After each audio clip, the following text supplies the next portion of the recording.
안녕하십니까, 어민웅입니다. 오늘은 그동안 여러 번에 걸쳐서 소개해드렸던 저희 덴틴 파우더 중 몰더블 타입과 BMP 코팅된 몰더블 오토비티 BMP에 대한 간단한 종합적인 직내 소개를 해드리겠습니다. 기술적으로는 몰더블 오토비티 BMP, 즉 몰더블이죠. 몰더블에 강조를 하면 버티칼 또는 호라이전탈 오그멘테이션을 해야 될 경우에 있어서도 매우 간단하게 멤브레인 없이 사용할 수가 있으며, BMP 즉 골 형성 능력을 기준으로 설명드리면 인커퍼레이션이 매우 빠르다, 즉 이식된 덴틴 파우더가 호스트와 매우 잘 빨리 융합하고 융합의 결과에 따라서 골 형성과 리모델링이 굉장히 빠르다. 2개월 안에, 즉 8주 안에 가이디접션 앤 포메이션이 되고 있음이 여러 문헌에서 나타나고 있죠. 결과적으로 굉장히 사운드한 코티코 캔슬러스 본을 임플란트 주변에 만들 수 있다, 이런 정도로 해석되고 있습니다. 그래서 오늘은 간단히 증례 소개를 드리도록 하겠습니다. 상악 우측 제1소구치의 발치전 상태입니다. 플레이트도 코티칼 본이 한 반 정도 녹았고요. 바칼 쪽의 코티칼 플레이트는 이미 다 녹은 상태고, 발치하면 아마 전부 리접션 돼서 리모델링 될 것으로 보입니다. 즉 치아와 본이 거의 분리되고 있는 상태입니다. 먼저 술식에 관해서 동영상 보시겠습니다. 발치 후 4주 되었고요.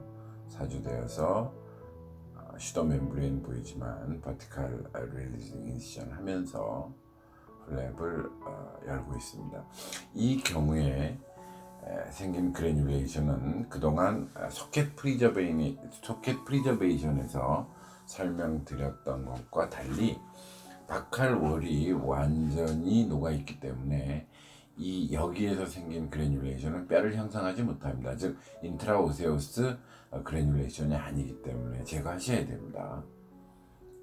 다시 소켓 프리저베이션이 아니고 호라이전탈 버티칼 오그멘테이션을 위한 GBR에 해당하기 때문에 그래듈레이션은 되도록 다 제거하셔야 됩니다. 지금 보이시죠?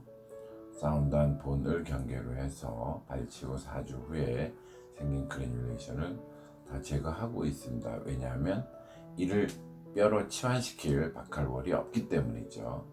즉 인트라오세우스 리전이 아니기 때문에 제거하셔야 된다는 겁니다.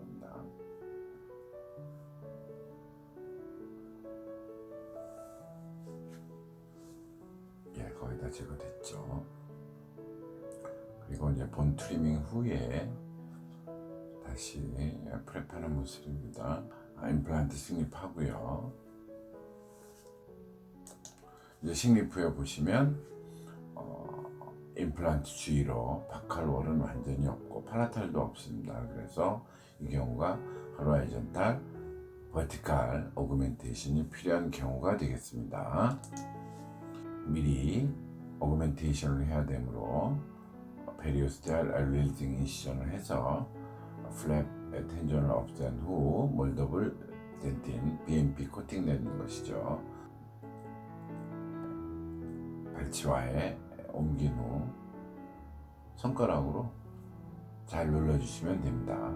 잘 눌러주시고 그다음에 나머지 부분은 기구를 통해서 잘 몰딩하시면 지금 그림처럼 버티칼, 호라이전탈 하우징 어그멘테이션이 잘 이루어지고, 텐전 없이 반드시 시추하시면 선생님들이 가장 걱정하시는 멤브레인을 사용하지 않으므로 덴틴 파우더가 자꾸 새 나온다 또는 움직인다라고 말씀하시는데, 덴틴 파우더로 몰더블 타입을 리페어한 후 블러드 클럿이 잘 형성되는 것을 확인한 후 충분히 릴리징 하셔서 텐전 없이 시추하시면 별 문제 없겠습니다. 다시 한번 정리하시면 4주 후에 슈더 멤브레인 형성되어 있고요. 아직 완전히 힐링 되지 않았죠. 즉 염증이 다 빠졌다고 판단이 되면 버티칼 릴리징 인시전 하여서 안에 그래듈레이션을 제거합니다.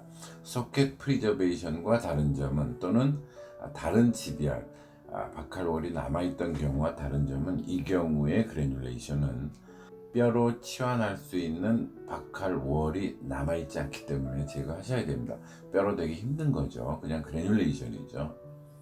즉 인트라오세우스 리전이 아니므로 다 제거하시고 임플란트를 식립하였더니 임플란트 주변으로 팔라탈, 박칼월은 완전히 없고요. 팔라탈의 디펙트, 박칼, 임플란트 주변 부위로 호라이즌탈, 버티칼 오그멘테이션을 해야 되는 경우가 되겠습니다. 그래서 몰더블 타입으로 만들어서 박칼월 쪽으로 옮겨 놓고 이렇게 라이트 핑거 프레셔로 박칼 또는 오크루잘로 살살 눌러주면 이렇게 모양을 갖추어서 임플란트를 감싸게 되고 환자의 블러드와도 충분히 소킹되기 시작합니다. 따라서 기구를 통해서 잘 원하는 모습으로 몰딩하고 그 다음에 카바스크루 쪽을 약간 노출시키면 이런 모양과 형태를 잘 유지하고 있는 파우더의 모양을 알 수가 있습니다. 그리고 충분히 시추해 주시면 되겠습니다. 그래서 발치 전의 모습을 보면 이렇게 팔라탈 월이 약간 남아 있고요. 박칼 월도 남아 있는 듯 싶으나 발치 후 약 4주가 지나면 여기 임플란트 식립한 모습이 보이시죠?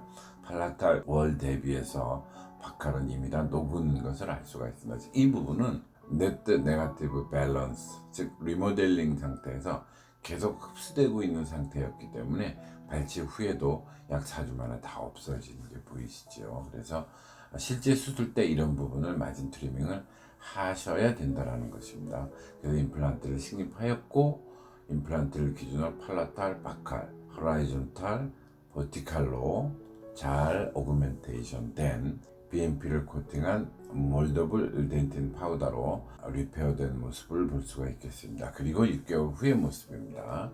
몰딩, 리모델링의 과정을 거쳐서 박칼 쪽에 코티칼 본을 형성하고 있고 오히려 오크루잘 쪽에도 즉 카바스크루 위에도 약간 뼈가 됐네요. 팔라탈은 뼈가 많이 됐죠. 근데 이제 저희가 원하는 것은 이 넥 에어리아에 사운드한 코티코 캔슬러스 본인 것입니다. 그래서 6개월 후에 별 문제 없이 뼈를 형성하여서 2차 보철 수식으로 진행할 수가 있었습니다. 그래서 오늘의 메시지는 버티칼 또는 호라이즌탈 오그멘테이션을 동시에 하여야 되는 경우에 있어서 몰더블 타입을 쓸 경우 매우 심플하고 멤브레인 필요 없다 라는 것을 여러 번에 걸쳐서 말씀드렸죠. 이때 텐전 없이 시추하는 것이 매우 중요합니다. 그래서 동영상에서 보셨듯이 페리오스탈 릴리싱 인시션을 충분히 줘서 텐전을 없게 하거나 그래도 부족할 경우에는 베스티뷸라 뎁스를 증가시키기 위해서 저희 엄스 인시션을 사용하시면 됩니다. 그리고 이제 BMP의 특성을 살펴보자면 매우 빨리 이식된 덴틴 파우더가 허스트 티슈와 융합되고 그럼에 따라서 골 형성과 리모델링 흡수가 굉장히 빠르다.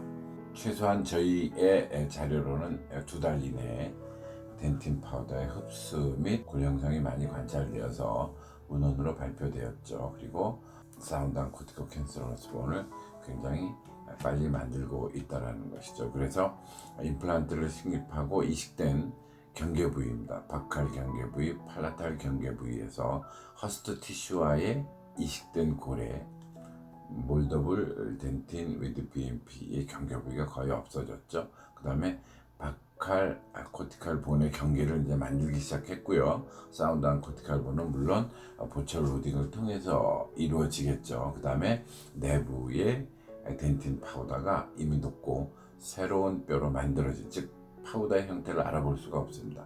새로운 뼈로 만들어진 형태를 볼 수가 있다.